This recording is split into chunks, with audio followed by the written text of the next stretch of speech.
11નું પ્રકરણ 1નું 15 મિનિટમાં રિવિઝન કરશું.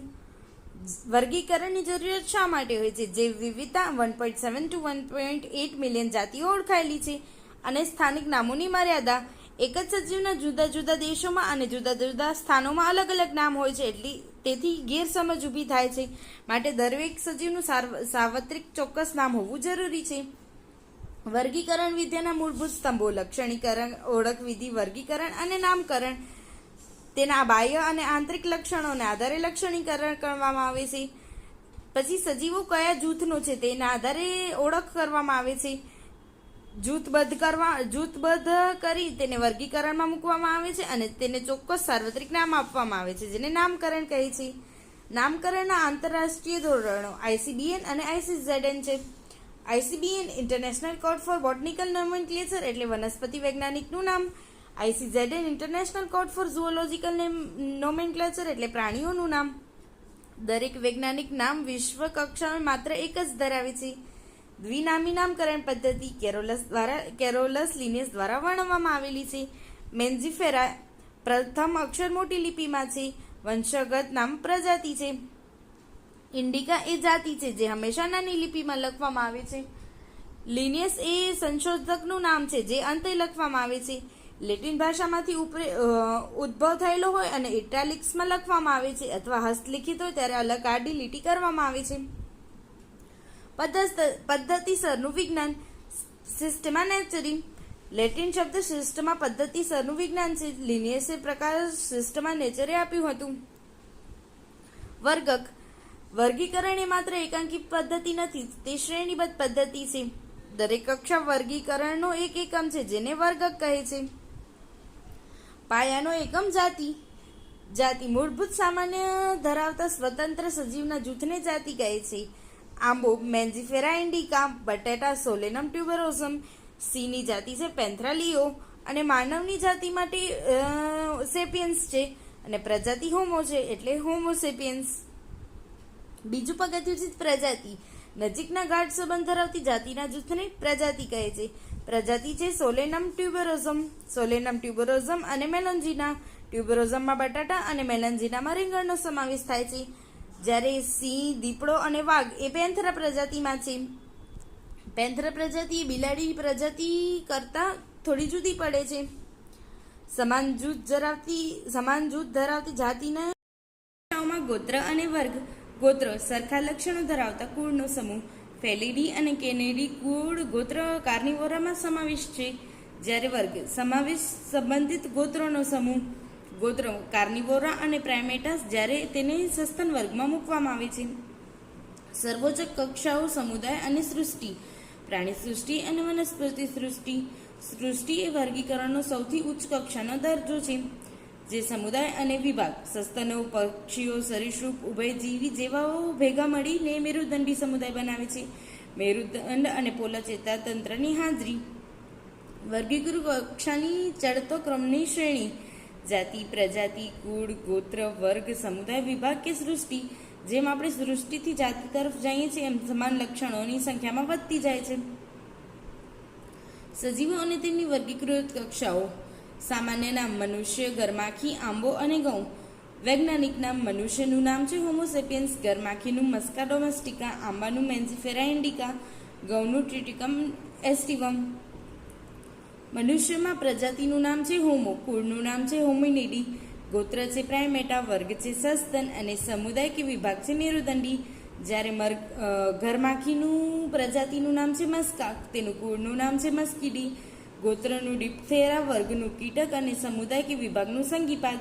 આંબાની પ્રજાતિનું નામ છે બેન્જીફેરા. કુળનું નામ છે એનાકાર્ડિયેસી. ગોત્રનું નામ છે સેપિડન્સ.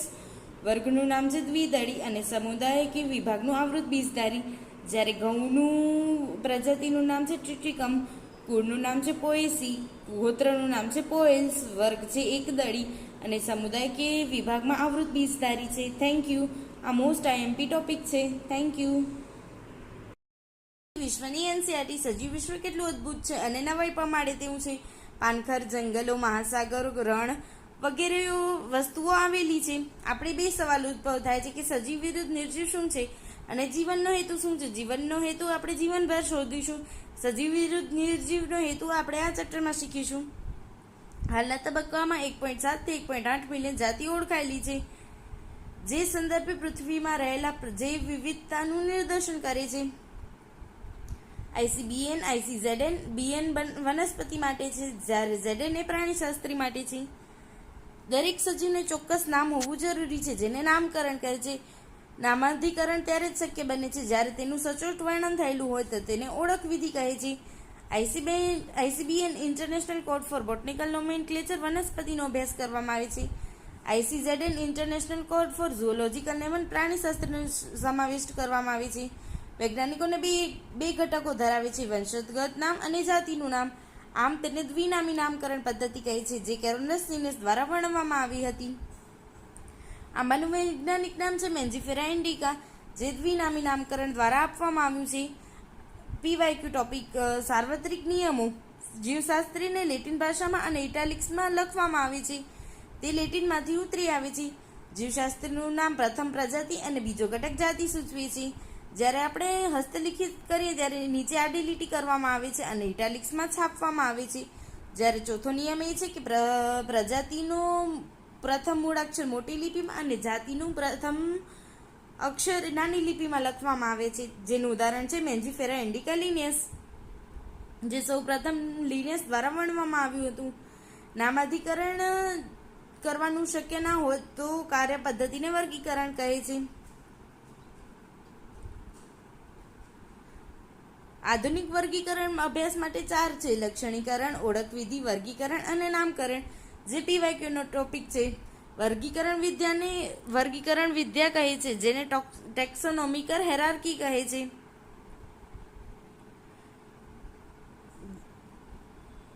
પદ્ધતિસરનું વિજ્ઞાનને સિસ્ટમા શબ્દ કહે છે, જે લિનેસ દ્વારા આપવામાં આવ્યું હતું. સિસ્ટમા નેચર એ શબ્દ પ્રયોજન કરવામાં આવ્યું છે, જે PYQ છે. વર્ગીકરણ એકાંકી પદ્ધતિ નથી, પરંતુ શ્રેણીબદ્ધ પદ્ધતિ છે. કીટકો એ 3 જોડ સાંધાવાળા ઉપાંગો ધરાવે છે, જે તેના સામાન્ય લક્ષણો છે. સજીવોના બીજા જૂથ નામ આપવા માટે હરોળ વાસ્તવમાં વર્ગીકરણનો એકમ છે. જાતિ, પ્રજાતિ, કુળ, ગોત્ર, શ્રેણી, વર્ગ તેમાં સમાવિષ્ટ કરવામાં આવે છે. જાતિ વર્ગીકરણના અભ્યાસમાં મૂળભૂત સામાન્ય ધરાવતા સ્વતંત્ર જૂથને જાતિ કહે છે. મેન્જીફેરા ઇન્ડિકા, સોલેનમ ટ્યુબરોસન અને પેન્થ્રા લિયો. જ્યારે પ્રથમ અક્ષર મેન્જીફેરા, સોલેનમ અને પેન્થ્રા એ પ્રજાતિ છે, બાકીની શબ્દ જાતિ છે. તે બાહ્ય રચનાકીય સમાનતા ધરાવે છે. નજીકનો સંબંધ ધરાવતી જાતિના જૂથને પ્રજાતિ કહે છે. બટાટા, રીંગણ 2 જુદી જુદી જાતિ છે, જે સોલેનમ પ્રજાતિમાં મૂકવામાં આવે છે. સિંહ, દીપડો, વાઘ એ 3 જુદી જુદી જાતિ છે, તેને પેન્થ્રા પ્રજાતિમાં મૂકવામાં આવે છે. બટાટા, રીંગણ ને સોલેનમમાં મૂકવામાં આવે છે, જ્યારે પ્રાણીની પેન્થ્રા પ્રજાતિમાં મૂકવામાં આવે છે. જાતિની સાપેક્ષે ઓછી સમાનતા કુળ ધરાવે છે. વનસ્પતિમાં સમુદાયમાં સોલેનમ કુળ છે, જેમાં પેટુનિયા, ધતુરો 3 જુદી જુદી પ્રજાતિઓને મૂકવામાં આવે છે, જ્યારે એક જ કુળ સોલેનેસી છે. પ્રાણીઓમાં લિયો, ટાઇગ્રસ અને પારડસ દીપડોનો સમાવેશ થાય છે, અને પ્રજાતિ ફેલિડી અને કેનિડી છે. બિલાડીનું કુળ છે ફેલિડી અને કૂતરાનું કુળ છે કેનિડી. ગોત્ર ઘણા સરખા લક્ષણો ધરાવતા જાતિ, પ્રજાતિ અને કુળોને ગોત્રમાં સમાવિષ્ટ કરવામાં આવે છે. પ્રાણીનું ગોત્ર છે કાર્નિવોરા.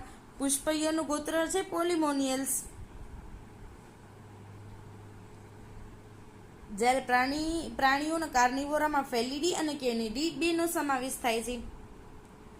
વર્ગ વાનર, ગોરિલા અને ગિબનનો સમાવેશ પ્રાઇમેટામાં થાય છે, જ્યારે વાઘ, બિલાડી, કૂતરા જેવા કાર્નિવોરામાં સમાવેશ થાય છે. સમુદાય સસ્તનો, મત્સ્યો, ઉભયજીવી સરીસૃપ બધાને મેરુદંડી સમુદાયમાં મૂકવામાં આવે છે. મેરુદંડી સમુદાય પૃષ્ઠ પહોળું ચેતાતંત્ર ધરાવે છે. બધાનો એક સમુદાય મેરુદંડી છે. સૃષ્ટિ પ્રાણીઓના વર્ગીકરણમાં પ્રાણી સૃષ્ટિ અને વનસ્પતિના વર્ગીકરણમાં વનસ્પતિ સૃષ્ટિ છે. જાતિ, પ્રજાતિ, કુળ, ગોત્ર, વર્ગ, સમુદાય, વિભાગ કે સૃષ્ટિ આમ જાતિથી સૃષ્ટિ તરફ ઉપર જઈએ તો સરખા લક્ષણો ઘટી જાય છે અને સૃષ્ટિથી જાતિ તરફ આવીએ તો સરખા લક્ષણો વધે છે.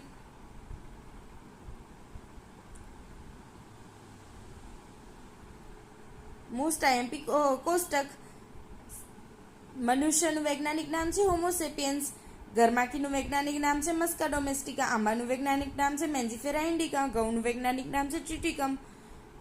જ્યારે મનુષ્યમાં પ્રજાતિ છે હોમો, કુળ છે હોમિનીડી, ગોત્ર પ્રાઇમેટા, વર્ગ સસ્તન અને સમુદાય મેરુદંડી. ગરમાખીનું પ્રજાતિ છે મસ્કા, કુળ છે મસ્કીડી, ગોત્ર છે ડિપ્થેરા, કીટક વર્ગ છે અને સંગીપાત સમુદાય છે. આંબાનું વૈજ્ઞાનિક નામ આંબાની પ્રજાતિ મેન્જીફેરા છે, કુળ એનાકાર્ડિસી છે, ગોત્ર સેપેડલ્સ છે, વર્ગ દ્વિદળી છે અને સમુદાય આવૃત બીજધારી છે. જ્યારે ઘઉંમાં ટ્રિટિકમ પ્રજાતિ છે, પોએલ્સી કુળ છે, પોએલ્સ ગોત્ર છે, એકદળી વર્ગ છે અને આવૃત બીજધારી છે. અને આ સારાંશ છે. સજીવ વિશ્વ વિવિધતાથી ભરેલું છે. તેમાં પ્રાણીઓનું પણ વર્ણન થયેલું છે. દેહ ધાર્મિક રચના અને બાહ્યકાર રચનાનો સમાવેશ થાય છે. Thank you.